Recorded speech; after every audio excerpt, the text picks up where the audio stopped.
Good morning. Well, I should have known that the day after I say I'm proud of myself for keeping up the streak of videos, I was super emotional all day. And it's in hindsight, of course, that I realize we're leading into the Scorpio full moon. And it was also the day of the lunar cycle every month where the moon hits my natal Pluto.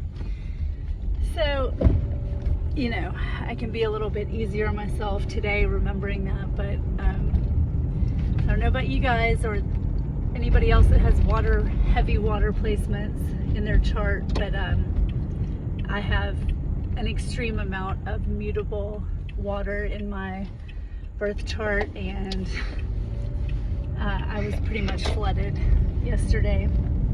And I just wanted to talk for a second in case anybody's feeling this. Just a reminder, I know for me, sometimes the amount of pain and grief that comes up doesn't seem to match what's happening like in my current life. It feels like a deep soul pain. That's the only way I can describe it.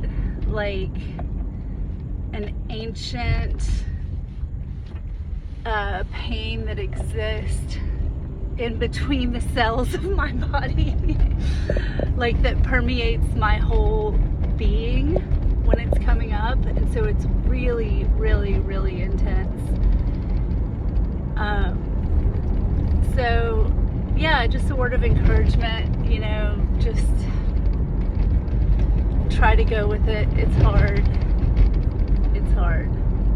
I think what comes up for me too is just like,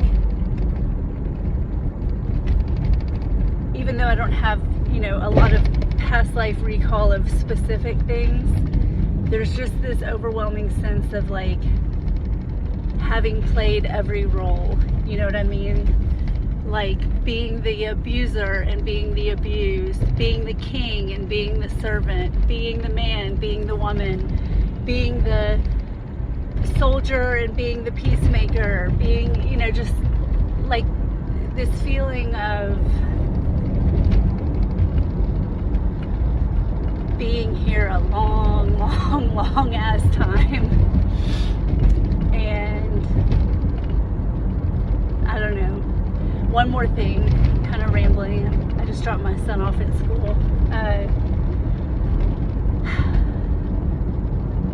This whole thing with me trying to set like specific goals, I know that comes from a place of just not accepting the fact, just the straight up fact, that I have more mutable water placements and more Pisces placements than any chart I've ever looked at. And at this point, since 2016, I've looked at hundreds of charts.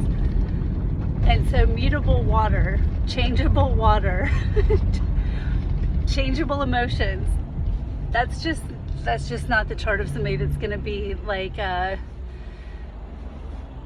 following a schedule. I have to follow my own energetic flow, and I've fought against that because I do have 2 Virgo placements that desperately want to balance out all of that Pisces, but they're just overpowered.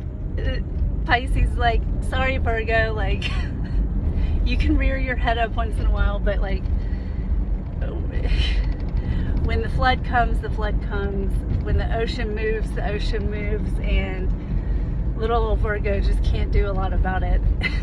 So anyway, Scorpio full moon is exact this evening, but the energies are certainly already present.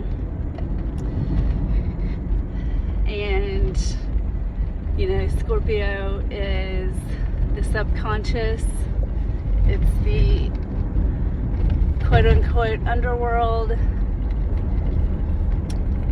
So don't be like shocked and surprised if stuff bubbles up that you thought you had dealt with, or just that you weren't even aware of, period. try to be easy on yourself. I know that's not easy, especially if you feel like you're taking a step backwards after taking some steps forwards. If you struggle with self-criticism and things like that, it can be frustrating. So just try to be gentle, and I'm sending y'all so much love. Bye.